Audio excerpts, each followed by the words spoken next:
Welcome to Attorney Official, your go-to channel for legal insights and advice. My name is Sayyid Ali Tayyib Kazmi, Advocate High Court. ये जो series हमने start की है, इसके आज के एपिसोड के जो हम मेरे कुलीग फ्रेंड हैं, जिनका नाम शेख हारिस अली एडवोकेट हैं, वो तशरीफ़ लाए हैं और आज जो सीरीज़ का ये जो एपिसोड है इनके साथ कवर करेंगे। शेख साहब अरसा 8 साल से डिस्ट्रिक्ट बार एसोसिएशन रावलपिंडी के अंदर अपनी वकालत के जो फ़राइज़ हैं वो सरअंजाम दे रहे हैं। ये क्रिमिनल, फैमिली और सिविल केसेस डील करते हैं। आज हम अपने कुलीग दोस्त शेख साहब से ये जानते हैं कि इन्होंने ये वकालत का जो प्रोफेशन है ये क्यों ज्वाइन किया।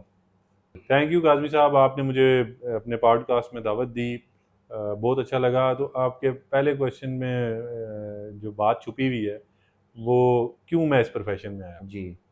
तो काज़मी साहब, बेसिकली हम बचपन से ही क्योंकि एक ऐसी फैमिली से ताल्लुक़ रखते थे जो समाजी मामलात और समाजी लोगों की खिदमत और मामलात में थी। तो इसी तरह मैं भी इलाके के कामों में और इन चीज़ों में इंगेज था। फिर मैंने देखा कि ऐसा कौन सा कोई प्रोफेशन है जो लोगों की खिदमत कर सकते हैं हम, जिसमें लोगों के लिए काम कर सकते हैं और सोसाइटी की कुछ बेटरमेंट करेंगे। तो मुझे पेशा वकालत से अच्छा पेशा कोई नहीं नज़र आया कि हम इसके अंदर जो है वो हर गरीब से अमीर या हम किसी भी बेसिकली लेवल उसकी आवाज़ बनते हैं, हर बंदे की आवाज़ आपने बनना बनते है हैं, और उससे उनके हेल्प लिए आउट जंग लड़नी है। बेशक बेशक। और ना आपने किसी नस्ल को देखना है, ना किसी फ़िरके को देखना है, ना किसी चीज़ को देखना है। आपने उस बंदे के मसले को, उसकी दर्द को ऊँचे लेवल तक या किसी हाई फ़ोरम के ऊपर पहुँचाना है। इसलिए मैंने इस प्रोफ़ेशन तो को शेख जॉइन साहब किया। आप ये बताएं कि आपकी लाइफ का कोई सबसे इंटरेस्टिंग केस कौन सा गुजरा है जिसके ऊपर आप उस केस को हैंडल करते हुए आपको एक इंटरेस्ट पैदा हुआ, आप हैरान हुए कि कुछ लैकुनाज जैसे केसेस में हमें देखने को मिलते हैं। तो ऐसा आपकी ज़िंदगी में कौन सा इंटरेस्टिंग केस रहा है?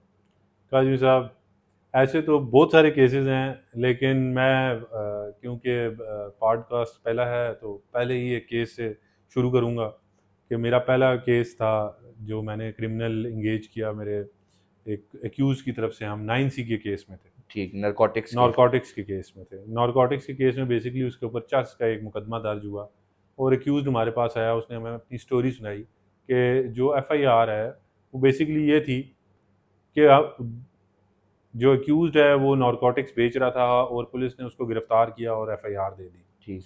जबकि एक्यूज़ का वर्जन ये था कि हम खाना खा रहे थे, मेरा एक मेहमान पारा चनार से आया था, वो एक्यूज़ पारा चनार से ताल्लुक़ अच्छा। रखता था। तो हमसे कुछ पुलिस वाले आए, उन्होंने वहाँ पे कुछ पैसे तलब किए और कुछ एक्स वाई जेड बदतमीज़ी की। तो हमने उनको आगे से जवाब दिया, जिस पे हमारी उनकी झड़प हो गई। ठीक। और झड़प होने के बाद उन्होंने हमें थाने ले जाके मारा भी और एक्स वाई जेड जो उनके इल्ज़ामात थे वो उन्होंने लगाए। उन्होंने कहा जी कि हम लोगों को एक दिन थाने में भी रखा और उसके बाद हम पे पैसे ना देने की वजह से नारकोटिक्स की एफआईआर दे दी। तो काज़मी साहब, जब हमने इसके ऊपर प्रॉब करना शुरू किया तो हमें ये बात पता चली कि इनके पास एक प्रीमियो गाड़ी भी थी। ठीक है। हम उस गाड़ी तक पहुंचे, गाड़ी को देखा, हमने देखा तो पता चला कि उसके अंदर एक ट्रैकर इंस्टॉल्ड। जब वो खाना खा रहे थे उस दौरान, यानी उनके पास उस वक्त गाड़ी थी? उस वक्त गाड़ी थी, ठीक है। बिल्कुल। तो ट्रैकर इंस्टॉल्ड था उस गाड़ी के अच्छा। अंदर। तो हमने कोर्ट में एप्लीकेशन मूव आउट की कि इस ट्रैकर की रिपोर्ट मंगाई जाए, डिफेंस के ताकि लिए जैसे। डिफेंस के लिए, अच्छा। ताकि हकीकत सामने आ जाए कोर्ट ठीक के है। अंदर ठीक कि है। ये मामला है क्या। ठीक है। जब कोर्ट में ट्रैकर की रिपोर्ट आई तो मैं आपको ये बताना चाहता हूँ कि बड़ा अस्टॉनिशिंग फैक्टर सामने आया अच्छा।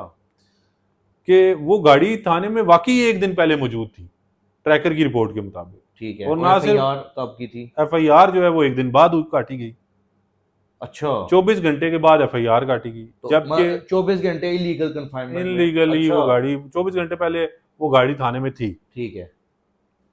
और वो कैसे आई उसकी कोई एक्सप्लेनेशन नहीं थी, कोई मामलात नहीं थे, ऐसा ठीक है। कुछ ठीक बताया है। ही नहीं गया किसी जगह पे, बल्कि वो तो कंसील की गई वो ठीक बात। है। जब फिर कोर्ट में रिपोर्ट आ गई। कोर्ट में रिपोर्ट आई, उस रिपोर्ट में एक और बात ये आई कि कोई भी नारकोटिक्स या किसी भी मुकदमे में जब भी कोई गाड़ी या कोई चीज़ रिकवर की जाती है तो उसको थाने में एक शख्स होता है मुर्र मालखाना, ठीक है। उसकी कस्टडी में, सेफ कस्टडी में दे दिया बिल्कुल जाता ऐसा है। ही है।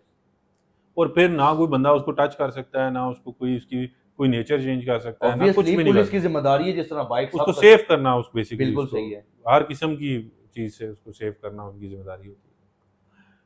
तो वो ना तो किसी जगह निकाली जा सकती थी, ठीक है, ना ले जाई जा सकती थी, बिल्कुल ऐसा ही है, उसका कुछ यूज भी नहीं किया जा सकता। बिल्कुल सही है। लेकिन वो गाड़ी हर रोज शाम को किसी होटल पे खाने के लिए पहुंच जाती थी, किसी मतलब ऐसी ये जगह पे घूमती रहती थी, रिपोर्ट ने बता वाज़ह रही किया, अच्छा, थी। FIR होने के बाद भी वो गाड़ी पूरे पिंडी यानी इस्लामाबाद वो में अरेस्ट घूमती है तो रही, फिर भी यूज़ हो रही है। यूज हो वाह रही जी थी। वाह, और इसी रिपोर्ट के ऊपर हमने केस को डिफेंस बनाया, हम आगे लेके गए और अल्लाह ने हम पे मेहरबानी की, हमारे डिफेंस को कोर्ट ने एक्सेप्ट किया और हमारे जो क्लाइंट्स थे बड़ा उनको बरी शॉकिंग किया। केस शेख साहब आपने बताया है। तो इस तरह भी हो जाता है।